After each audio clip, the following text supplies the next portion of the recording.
آپ کو یاد ہوگا جب یہ والی مثال آئی تھی، امر کے کئی لغوی معنی بیان کیے، 7 معانی بیان کیے، اس میں آخری معنی کیا تھا؟ غرض۔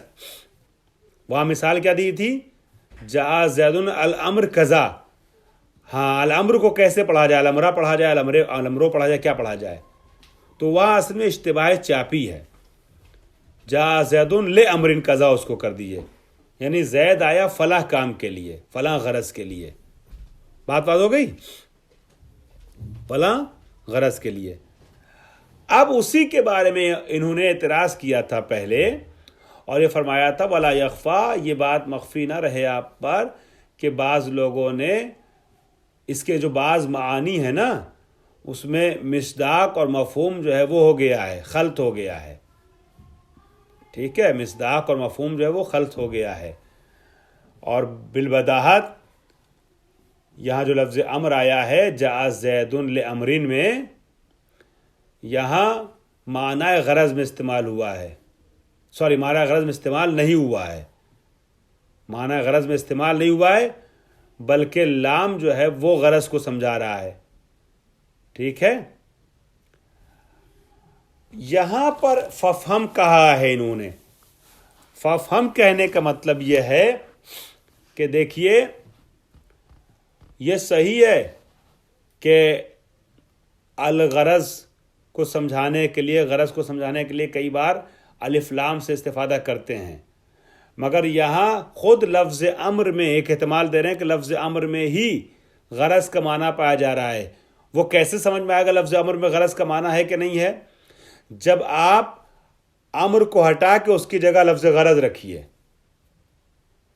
تو میں آپ کے پاس آؤں اور کہوں کہ جئتک لامرن کذا، میں آپ کے پاس فلاں کام کے لیے آیا ہوں، تو امر کو ہٹا کر رکھ دوں، اگر میں فلاں غرض کے لیے آیا ہوں، فلاں مقصد کے تحت آیا ہوں، اور میں کہہ دوں جئتک لغرض کذا، میں فلاں غرض کے لیے آیا ہوں، تو غلط ہے؟ صحیح ہے؟ صحیح ہے نا؟ تو اس کا مطلب یہ ہوا غرض جو ہے وہ امر کا معنی ہے، برخلاف اس مثال کے۔ دوسری مثال لے لیے، ایک جگہ آپ کہیں گے جئتک لزیارتک، جئتک لزیارتک، ہے نا؟ اب اگر آپ زیارت کو ہٹا کر کے آپ غرض رکھ دیے وہاں پر، جیسے امر کو ہٹا کے آپ نے غرض رکھا تھا، تو معنی صحیح رہے گا۔ دیکھیے جئتک لزیارتک، یعنی میں آپ سے آیا ملنے، آپ کے پاس آیا آپ سے ملنے کے لیے، آپ کے دیدار کی غرض سے آیا۔ ٹھیک ہے، اگر آپ کہہ دیے جئتک لغرض، میں آیا جئتک لغرضک، میں آیا ہوں کسی غرض کے لیے، غرض کیا ہے؟ غرض بتائیے نا۔ مبہم ہو جائے گا۔ احسان، صحیح کہا آپ نے، مبہم ہو جائے گا۔ تو اس کا مطلب یہ ہوا کہ لزیارتک کی جگہ پر لغرض رکھنا صحیح نہیں ہے۔ تو زیارت جو ہے وہ اس کا معنی غرض نہیں بنے گا۔ ٹھیک ہے، زیارت کا معنی غرض نہیں بنے گا، لیکن جب آپ امر کو ہٹا کے غرض رکھ رہے ہیں تو معنی صحیح ہو رہا ہے۔ جئتک لامرن کذا، یا آپ کہیے جئتک لغرض کذا، تو ایک ہی معنی ہو رہا ہے۔ تو اب پتہ یہ چلا کہ یہ جو آپ نے فرمایا ہے کہ اس کا معنی جو وہ غرض جو ہے وہ نہیں ہے، صرف طلب ہے، اس میں جو ہے وہ غور کرنے کی ضرورت ہے۔ ففہم واضح ہو گیا؟ چلیے اب ہم چلتے ہیں واپس فتدبر پہ۔ تدبر بیان ہوا، انہوں بتایا اصطلاحی معنی جو ہیں وہ ایسے ایسے ہیں، اور اشتقاق سمجھ میں نہیں آئے گا اگر ہم اصطلاحی معنی صرف اور صرف حقیقت کو لے رہے ہیں، ہے نا؟ حالانکہ اشتقاق اس میں ظاہر ہے، تو اب سوچنا پڑے گا کہ اس کا اصطلاحی معنی اور حقیقی معنی جو ہے وہ صرف اور صرف صیغہ مخصوص ہے یا نہیں ہے۔ اس کا جواب انہوں نے فتدبر کہہ کے دیا کہ اشتقاق جو ہے وہ لغوی معنی کے ساتھ بھی سامنے آ سکتا ہے، ضروری نہیں ہے کہ اصطلاحی معنی کو ذہن رکھ کر کے اشتقاق سامنے آئے۔ ٹھیک، وَيُمْكِنْ أَنْ يَكُونَ مُرَادُهُمْ، اب صاحب کتاب ذرا سا دفاع کر رہے ہیں۔ ٹھیک ہے، ہاں، اس مسئلے کو حل کرنا چاہ رہے ہیں۔ وَيُمْكِنُ أَنْ يَكُونَ مُرَادُهُمْ، یہ جو کہا گیا نقل الاتفاق علماء کا اتفاق ہے اس بات کے اوپر کہ صیغہ امر جو ہے وہ لفظ امر جو ہے وہ صیغہ مخصوص کو سمجھاتا ہے، حقیقت افعل میں بات ہو رہی ہے. اور اسی پہ یہ اعتراض واقع آ رہا تھا انشقاق غیر انشقاق وغیرہ والا، اس کو حل کرنے کی کوشش کر رہے ہیں. فتدبر کہہ کے تو ایک جواب دے دیا اس اعتراض کا، لیکن اب آئیے حل کرنے کی کوشش کیا کر رہے ہیں. وَيُمْكِنُ أَن يَكُونَ مُرَادُهُمْ، ممکن ان کی مراد افعل نہ ہو، صیغہ امر نہ ہو، صیغہ مخصوص نہ ہو، بلکہ ان کی مراد طلب ہو، ہے نا. یہ جو اتفاق ہے اس بات کے اوپر کہ صیغہ وہ امر جو ہے وہ دلالت کرتا ہے، حقیقت رکھتا ہے افعل میں، امر صیغہ مخصوص میں، امر کے صیغے میں، ٹھیک ہے. امر کا مطلب صیغہ امر ہے، صیغہ مخصوص ہے. ہو سکتا ہے ان کی مراد یہ ہو کہ وہ صیغہ امر سے کہہ کر کے طلب مراد لینا چاہ رہے ہوں.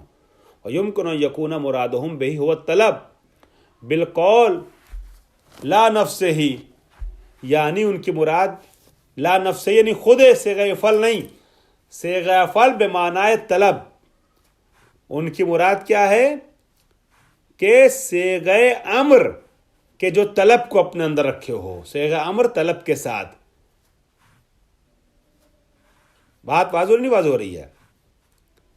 دیکھیں آپ دور بیٹھے ہیں، لہٰذا جب آپ لوگ قریب رہتے تھے تو میں سمجھ جاتا تھا چہرہ دیکھ کر کے، اس بات اتری دماغ میں نہیں اتری. دور سے سمجھ میں نہیں آئے گا، اس لیے آپ لوگ جو ہے وہ متوجہ رہیے گا، ٹھیک ہے. اور پوری توجہ کے ساتھ نہ ہو تو ہاں الگ کمرے میں بیٹھیے، ہاں الگ کمرے میں بیٹھیے تاکہ کوئی ادھر ادھر سے ڈسٹربنس نہ ہو، بالکل ادھر متوجہ رہیے. تو بڑی دقیق بات ہے، کفایہ ہے، یہ آسان بات نہیں ہے، آسان مرحلہ نہیں ہے، لہذا توجہ چاہیے کہ لمحہ ہمیں بھی اپنی پوری کوشش کرنی ہے اور آپ کو بھی پوری کوشش کرنی ہے، تو بات پہنچے گی، ہے نا. خیر، ویسے آپ کی توجہ اور آپ کی کوشش تو رہے گی، تبھی تو آپ نے خواہش ظاہر کی ہے نا.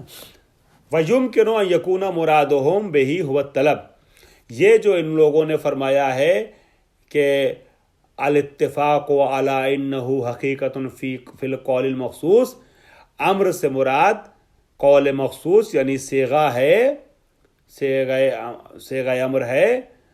تو ہو سکتا ہے ان کا کہنے کا مقصد یہ ہو کہ صیغہ ہی صرف نہیں، لا نفس، صرف صیغہ نہیں بلکہ صیغہ بہمراہ طلب. امر کا کیا مطلب ہوا؟ صیغہ افعل بہمراہ مفہوم طلب، ٹھیک ہے جی. تعبیراً عنہ بما يدل علیہ، صیغے کے ذریعے سے تعبیر کی جا رہی ہے اس چیز کی جس کے اوپر صیغہ دلالت کرتا ہے. امر کا صیغہ مخصوص، افعل دلالت کرتا ہے کس چیز کے اوپر؟ احسان، ماشاءاللہ، طلب کے اوپر. تو یہ ہے عبارت، افعل ہے عبارت، اور معبر عن یا مدلول کیا ہے؟ طلب ہے. تو یہ جو کہا جا رہا ہے کہ امر حقیقت ہے افعل میں، صیغہ امر میں، صیغہ مخصوص میں، یعنی کیا؟ یعنی طلب میں. طلب کی جائے صیغہ خاص کے ذریعے سے، صیغہ مخصوص کے ذریعے سے، یہ ہے ان کی مراد. اے صیغۃ الامر، نعم القول المخصوص، ہاں قول مخصوص یعنی صیغہ امر کیا ہے؟ اذا اراد العالی.